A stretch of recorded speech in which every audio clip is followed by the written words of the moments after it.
At the onset, let me please welcome all of you to this live session which we are having on the non-contraceptive usages for oral contraceptive pills.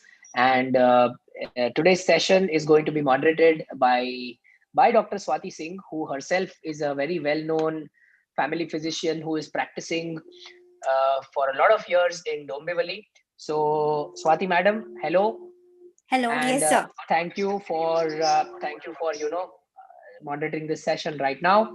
To all the people who have joined in and to all the people who are about to join in, this session is going to be available on YouTube for eternity, so you can see on YouTube as many times as you want. So here we go. In our last session, we tried and understood and studied what is the mechanism of action of an oral contraceptive pill. And in this session, we are going to try and understand the non-contraceptive usages for oral contraceptive pills. In order to understand these non-contraceptive uses for OCPs, I'm going to start off with my screen sharing. So, madam, I'm just starting off my screen Yeah. sharing now. And what's going to happen is I'm going to go away from the screen on Zoom. And I believe my screen sharing has started. So I'm going to go back to my notes. And so if I begin to write things down on my notes, I believe that I'm going to be completely audible as well as visible. So, madam, can you see The that I screen have is written visible. I Yeah. have written Yeah. OCPs, okay, Yes. on the Yeah. screen, Very right? clear. Yes, Okay, sir. fantastic. So see, what is important for us to understand is again the same thing.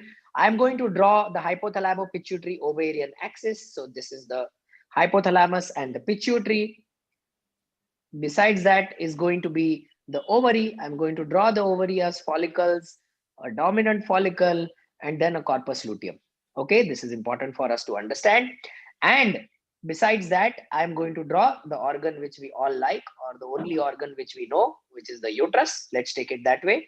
And the uterus has an endometrium. We all know this. These are the basics. Okay, so once we all know this much, what is important for us to understand is this thing. Oral contraceptive pills, as you all know, are going to contain two molecules predominantly. The molecules are going to be ethinyl estradiol. We have explained this, correct? I'm writing it in red color. And plus, it is going to have a combination of a progesterone. Okay, this much is clear, I believe. So, what's going to happen is this. See, whenever Swati madam, I'm audible and visible, right? Yeah. Yeah. Right. Yes. So what is going to happen and what we need to understand is this thing. Now let's look at this thing. The hypothalamus pituitary is going to secrete the hormone which is called as FSH. Okay, we all know this. FSH is going to be secreted by the hypothalamo pituitary. It's going to go and act onto the ovary. And once it acts onto the ovary, it causes the follicular cohort to develop into a dominant follicle. Now, in this journey, it develops a molecule. This follicular cohort is going to produce estradiol. Why I'm writing this is so that you can correlate, okay? And this estradiol has a negative feedback on FSH, okay? So it reduces the level of FSH. Now what happens is, otherwise in a normal menstrual cycle, the dominant follicle then gets converted into corpus luteum, and the corpus luteum secretes a beautiful hormone which is also called as the hormone of pregnancy, which is called as progesterone.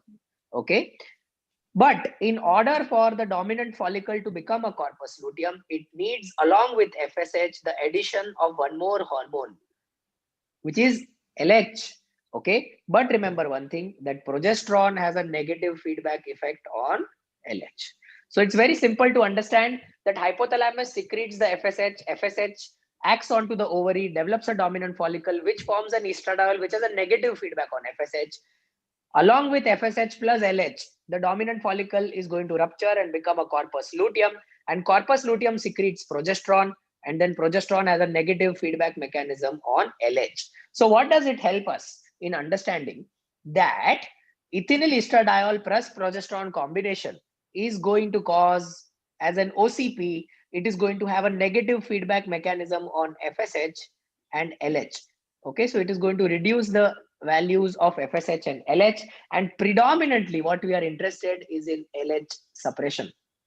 Now, where is an elevated LH found most commonly? The answer to having an elevated LH is very simple. You all know this, but I'm writing it down for you. It is polycystic ovarian syndrome. The second most common cause of having an elevated LH in a lady is going to be hirsutism. Okay, so what does that mean? In cases of PCOS and in cases of hirsutism, when we want to reduce the LH, what do we need to give? We need to give OCPs. Okay, so this becomes the first very important non-contraceptive use of an oral contraceptive pill. I hope this is absolutely clear, because this is the mechanism of action of administering oral contraceptive pills in a patient with PCOS and a patient with hirsutism. But what is very important for all of you to remember is that whenever you are prescribing for PCOS and hirsutism, the minimum prescription should be for at least 9 to 12 cycles. It should never be just a single cycle of oral contraceptive pill. The minimum period should be 9 to 12 cycles. All right. Is that clear to everyone? Yes. Okay. So now let's try and look at something different. Let me draw this in green color. Now remember, whenever under the effect of FSH, the follicular cohort is developing the dominant follicle, this estradiol also acts on something else, and this something else is called as the uterus. So what does it do? It causes the endometrium to grow in size. Okay, it causes endometrium to become hyperplastic, or the endometrium to become in the follicular phase. Okay, so the endometrium grows in size. This is something which we called as the triple line endometrium. Okay, now once the follicle ruptures, so what happens is when the follicle ruptures, it releases the oocyte from inside that, and let's say the couple is in the reproductive age group, they have the intercourse. Okay, then there will be a sperm which will come, and this will give rise to a blastocyst embryo, okay, which is going to enter inside the uterus. But this blastocyst embryo has to implant. So what is the thing which is the hormone of pregnancy? It is progesterone. By that time, the dominant follicle has ruptured and formed the corpus luteum, and then progesterone also goes and acts on to the endometrium and causes it to be secretory. What I mean to say is it allows those changes to occur. Let me draw it in blue color. It allows those changes to occur inside the uterus, which allow implantation of pregnancy. Okay, this is absolutely normal. This is what happens in a normal cycle. So when the blastocyst comes inside, the progesterone has acted onto the uterus and made it specific enough to have a pregnancy. Okay, just in case there is no pregnancy, just in case there is no implantation, there is no secretion of HCG. We all know HCG is something which is tested on the urine pregnancy test. So when there is no HCG, there is no support for corpus luteum.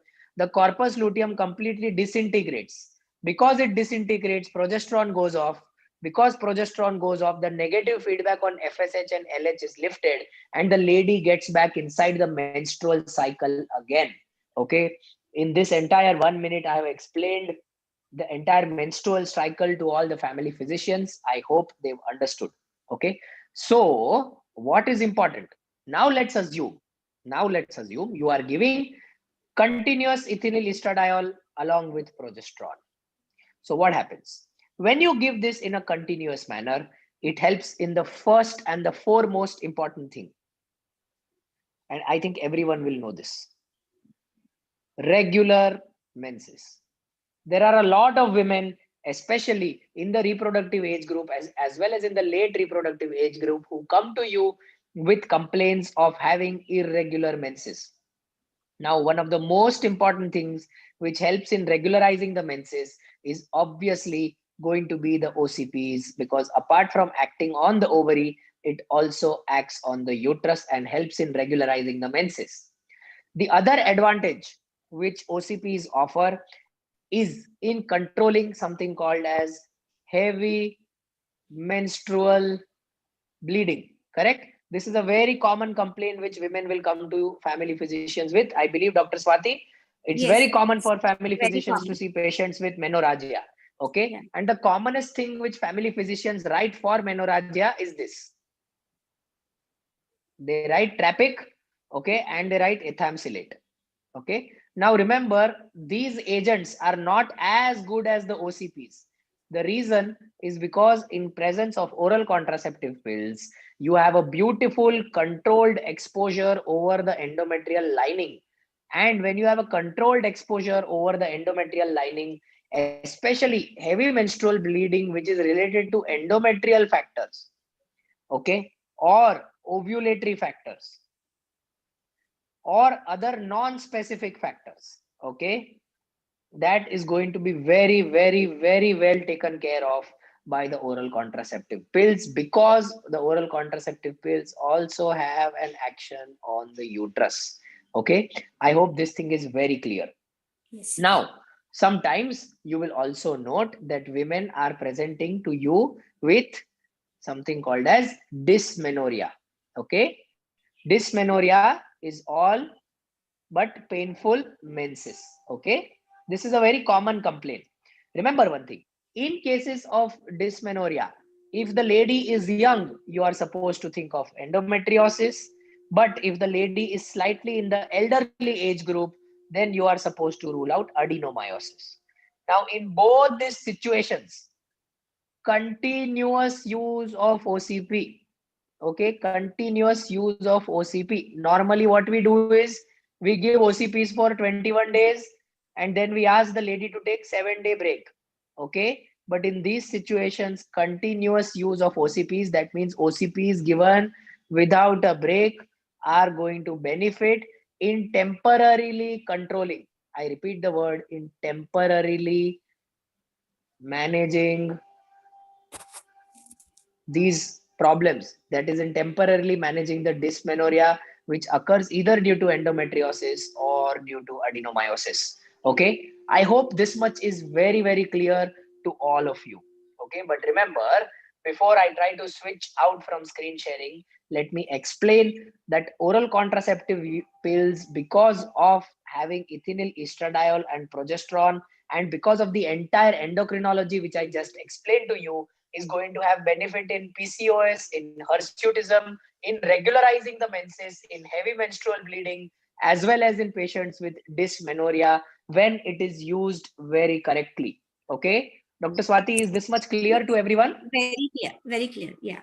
Yes, sir. Okay, so what I'm going to do is I'm going to stop the screen sharing, and after stopping the screen sharing, I'm going to switch back to the routine screen. I hope I'm visible on the routine screen as well. Yeah, yeah. Yes, sir. Right. So in all these things, we must understand that apart from the contraceptive indications of oral contraceptive pills, there are a lot of non-contraceptive indications to the oral contraceptive pills. When we try and understand these non-contraceptive indications of oral contraceptive pills, we will be able to expand our horizon and will be able to treat the patients who are in need of these type of situations in these conditions better at a family physician level. And I think that is something which is extremely important for all the family physicians to understand. As I repeat, my entire intention of this 20-minute or 15-minute session was to make you understand the endocrinology of using oral contraceptive pills for its non-contraceptive benefits. Okay, in our next Monday session, I'm going to give you a brief guideline of which oral contraceptive pill is to be used in which particular condition, and we are going to try and understand the different type of formulations for oral contraceptive pills, which is going to happen on 21st of December, which is next Monday. So thank you so much for joining us today here. I'm